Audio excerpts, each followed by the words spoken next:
Ya algo adelantábamos en comerciales, un Así tema es. que muchas veces es silencioso, que Así tiene que ver es. con la presión arterial, ¿cierto? Ajá. La hipertensión. Así es, la hipertensión. Bueno, que tiene mucho que ver con el tema de las prótesis, porque cuando un dentista, un odontólogo trabaja en implantes dentales, la presión arterial tiene que estar súper normal para poder trabajar, si no hay mucha hemorragia. Ah, sí. Sí, claro, la hipertensión arterial en el fondo es una enfermedad donde la presión de la sangre está muy elevada.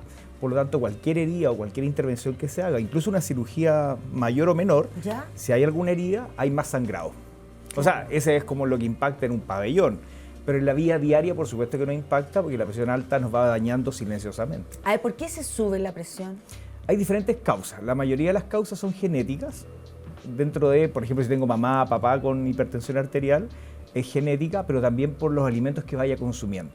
Uno de los principales factores que sube la presión es la sal. Cuando uno come mucha sal, la sal atrapa agua y esa agua en exceso, que no es el consumo de agua el problema, es el consumo de sal, porque la sal atrapa el agua. Por lo tanto, eso aumenta la presión arterial y finalmente sube la presión.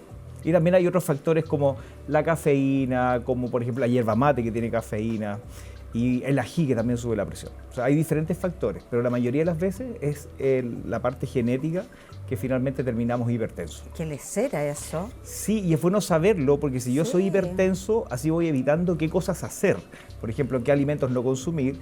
Y si yo no soy hipertenso, voy tratando de cuidarme. Y hay un factor clave que no he nombrado hasta ahora, pero lo dejé para el final, que es el cigarro.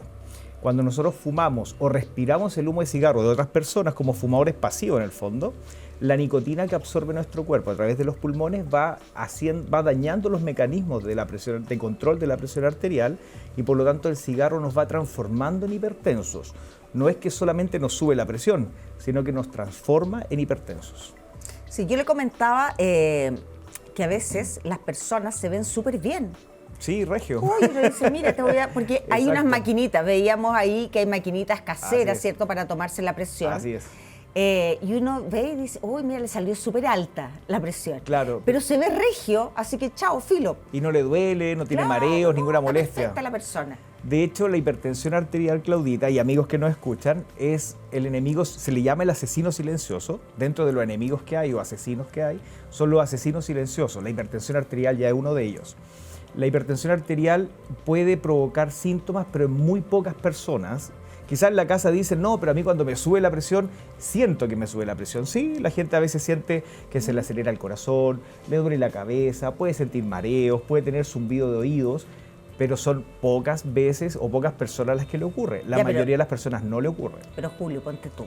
¿Ya? Una persona que sube una escalera y de ahí le hacen el examen, probablemente va a tener la presión más alta que lo normal, ¿o no? Y eso es normal. Es Ya. normal que la presión suba porque en el fondo cuando yo estoy moviéndome, cuando estoy caminando, subiendo una escalera, el corazón tiene que llevarle más sangre a los músculos Ya. para que los músculos se muevan. Por lo tanto, tengo que latir más fuerte para llevar normalmente más sangre a los músculos.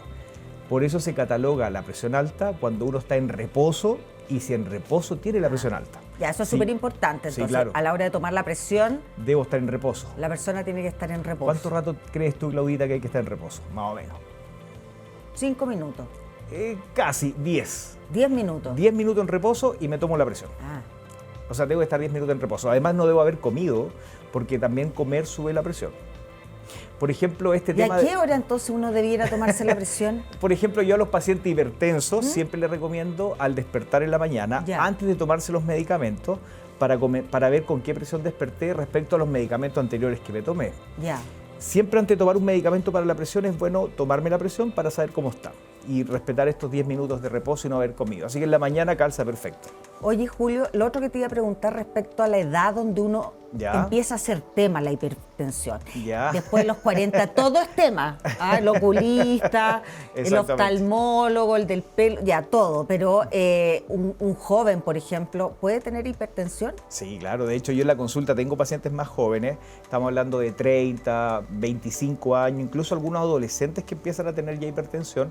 Pero ahí hay factores genéticos que son más frecuentes. O sea, la mamá hipertensa, papá hipertenso, abuela hipertenso, etcétera. Mucha carga genética de hipertensión, sobrepeso. sobrepeso. El sobrepeso también sube la presión. Ambiente de cigarro y mucho consumo de sal. Entonces son distintos factores que van haciendo que las personas vayan subiendo la presión. Y por lo tanto sí hay gente más joven con hipertensión. Y como es silenciosa, la recomendación es siempre tomarse la presión para saber cómo está. Pero tú dijiste que algunas personas, las menos, pero también puede provocar síntomas. Sí puede, por supuesto. ¿Puedes nombrar algunos síntomas para entender? Por ejemplo, dolor de cabeza. La gente anda con dolor de cabeza, puede zumbido de oído, tit, anda como con los oídos tapados. A veces se acelera el corazón, está acelerado, o puedo sentir incluso hasta náusea.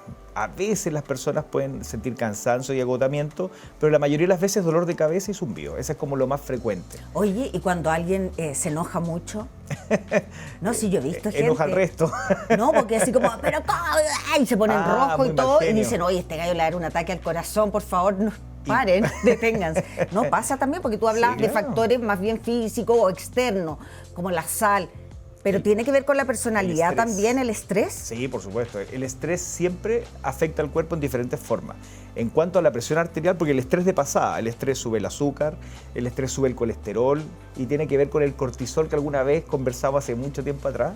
Nosotros con la Claudita acá conversamos sobre el cortisol, que es la hormona que lo intermedia. Pero bueno, el estrés también sube la presión arterial y por lo tanto esa persona que uno ve como que va a explotar, efectivamente no es que vaya a explotar en 1000 pedazos como un globo, pero por supuesto le está subiendo la presión. De hecho, esa ansiedad, esa angustia, esa rabia puede no solamente subir la presión arterial, sino que también puede estrechar las arterias coronarias y hace que un espasmo coronario, lo que me favorece entre la presión alta y el espasmo de las coronarias, generar un infarto al corazón. Eso te iba a preguntar, la gente que tiene hipertensión, ¿cuál es el riesgo de vivir con hipertensión? Sí, hay varios riesgos, Claudita, pero yo diría de vivir con la presión alta, porque yo puedo ser hipertenso, que aclarémoslo de inmediato, la hipertensión es una enfermedad crónica que significa que voy a tenerla siempre. La diferencia está en que la presión me va a dañar cuando está alta. Si yo soy hipertenso y tengo mi presión normal, no me está dañando. Por lo tanto, yo debo buscar mi presión normal. ¿Qué daños me produce la presión alta? En este caso son dos tipos de daños. El daño abrupto, agudo, por ejemplo, un infarto al corazón, un infarto cerebral o una hemorragia cerebral. ¿Por qué? Aumenta la presión, se rompen las cañerías y finalmente la sangre se rompe, se esparce. En el fondo estamos hablando de en este caso, una hemorragia cerebral. El aumento de presión puede hacer que se desprenda una placa de colesterol acumulada, por ejemplo en el cuello o en alguna parte. Pasa la sangre tan rápido que se desprende un trocito de colesterol y eso viaja y genera infartos cerebrales. Hay muchas personas, pacientes incluso, que llegan porque simplemente me quiero chequear y tienen microinfartos cerebrales. Y que nunca supieron, ¿puede ser? Y que nunca supieron y nunca van a saber mientras no se hagan un escáner cerebral. Claro. Hay microinfartos cerebrales justamente a causa de estas alzas de presión con pequeños desprendimientos de placas de colesterol. Entonces, esos son los daños agudos. Un infarto cerebral, pequeños, grandes, o una hemorragia cerebral. También la presión alta genera daños más silenciosos, como por ejemplo aneurismas, va rompiendo las paredes de las arterias que después se rompen finalmente, o puede provocar daños mucho más silenciosos y lentos, la insuficiencia cardíaca, donde el corazón se cansa, se enlentece, se agota, la insuficiencia renal, que es un daño de los riñones que si sigue avanzando terminamos en diálisis, y de pasadita también puede provocar un daño, lo que se llama una demencia vascular, que sería un daño del cerebro, que es como demencia, como Alzheimer, pero que no es Alzheimer, porque el Alzheimer es una enfermedad propia que afecta al cerebro y produce demencia. En este caso, este es a través del daño arterial, de la llegada de sangre al cerebro que va dañándolo. Por lo tanto, podemos terminar con daños agudos como infartos o daños silenciosos y a largo plazo como demencia, insuficiencia cardíaca o insuficiencia renal, solamente por tener la presión alta. Ya, y entonces... Un pequeño resumen. Un pequeño resumen. A cuidarse. No, es durísimo. Sí, claro. ¿Qué y así de medidas silencioso. podemos tomar para evitar un escenario así? Lo más importante, yo diría, Claudita, es tomémonos la presión. Eso te iba a decir, porque ese aparato es, ese mismo. es certero. Las máquinas electrónicas en general no son exactas. Ya. Son más adecuadas las de brazo que las de muñeca. Son mejores las de brazo, definitivamente, pero tampoco son exactas.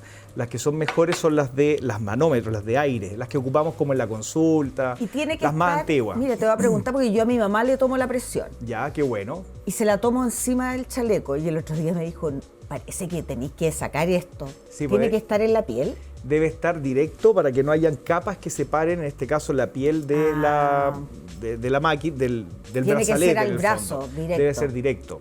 Y hay que fijarse que la manguerita de las máquinas ¿Sí? electrónicas llegue directo a la arteria. Oye, pero mira esos detalles que no me leí las instrucciones. Lo que podemos hacer en otro capítulo, podemos hablar de la maquinita de la presión arterial, pero ahí lo está mostrando muy bien la modelo, que se está poniendo la manguera, si se fijan, en la parte interna del codo, porque aquí pasa una arteria, que es la arteria braquial, que pasa y se puede tomar. Ya, y los parámetros normales. Pero no son exactas. Ya, ¿y qué número tiene? Pero tiene un margen, me imagino, bajo, si no... O sea, es que no son exactas, pero en el fondo, si yo siempre me la tomo con mi máquina, voy a ser capaz de detectar si siempre estoy con la misma máquina, que estoy subiendo o que estoy bajando. Por lo menos un parámetro objetivo para decir la tendencia. Tira de algún número preocupante, así que uno dice, Bueno, más que preocupante les voy a dar la señal de cuándo estoy bien, 120-80. 120-80 es la presión de reposo que debo tener normalmente. Pero cuando la presión supera esto, obviamente mientras más alta tengo la presión, más daño puedo tener. Ahora hay presiones mucho más peligrosas, 170 con 100, por ejemplo, son presiones mucho más peligrosas. Pero si está alta en la maquinita, por ejemplo, ahí tengo que corroborar si realmente la máquina está midiendo bien la presión. No porque la máquina sea mala, porque no es exacta. Porque no es exacto. Ahora, cuando yo soy hipertenso y tengo una maquinita y me toma la presión alta, yo recomiendo dos cosas. Vuélvasela a tomar en condiciones de reposo, sin haber comido 2 horas y sin haber tomado café o ningún estimulante que suba la presión, que ya te los puedo nombrar. Y además, si la presión sigue alta, por supuesto tomar un holter de presión, que es la maquinita que uno anda todo el día, para que me vea la hipertensión o la presión alta, si es que está alta o no, durante el día, pero muy importante, durante la noche. Porque muchas personas la presión les sube en la noche y eso no tenemos cómo saberlo si es que no tomamos el holter. Mira qué interesante eso. Nómbrate alguna de las cosas que suben la presión. La cafeína en todas sus formas. El café, té verde, yerba mate principalmente, y las bebidas energéticas que traen mucha cafeína. Así que ojo ahí con la gente joven, presión alta, daño de las arterias y finalmente complicaciones. Más aún si se mezcla con drogas. ¿Existen medicamentos para bajar la presión? La gente que genéticamente, porque tu mamá tiene la presión alta, mamá, perdona que cuente esta cosa, pues nos ve ahora todos los días. Perdón, Oye, madre. Y aprovecho en mandarle un cariño a la Lilita, un tremendo cariño. Mamá Pasca. Tiene la presión alta, quiere decir que podría yo tener la presión alta también, ¿cierto? Sí, porque está la genética de por medio. Yo siempre he dicho, mamá león, papá león, hijo león. Ya. Y entonces, ¿que existe algún medicamento que uno pueda tomar para mantener a raya la presión? Hay muchos medicamentos que en general los clasificamos en varios tipos. Algunos que actúan, todos normalizan la presión. Algunos actúan en el corazón, otros actúan en los riñones, otros actúan en las arterias. Y ahí empezamos con medicamentos como el Nebivolol, por ejemplo, que es muy bueno para actuar en el corazón. Para los riñones está el olmesartán, que hay varias, y hay varios más, el losartán, por ejemplo, y suma y sigue. Y el de las arterias que actúa el amlodipino. Pero hay varios medicamentos más. Pero ahora sí, es importante que la gente que tiene la presión alta se haga ver por un especialista para que le recomienden exactamente el medicamento que necesita, ¿cierto? Y que sea bajo la supervisión de un médico. Oye, tenemos tu Instagram, Julio. Sí, que bueno, si tienen alguna duda me pueden escribir, ningún problema. Yo el Instagram lo leo y lo respondo yo. Es súper fácil. DR como doctor abreviado, Julio Barrios. Oye, Julito es un rockstar, miren ahí, no tanto. En la radio, se lo pelean. Gracias. Se lo pelean en los medios de comunicación. Es que, ¿sabes qué? Eres muy claro y muy cercano, es fácil seguirte. Uno entiende perfectamente todo lo que hablan, los consejos, las causas. Así es que se agradece tener un invitado así. Gracias, Julito, un agrado, ahí está el celular. Y nada, gracias por venir.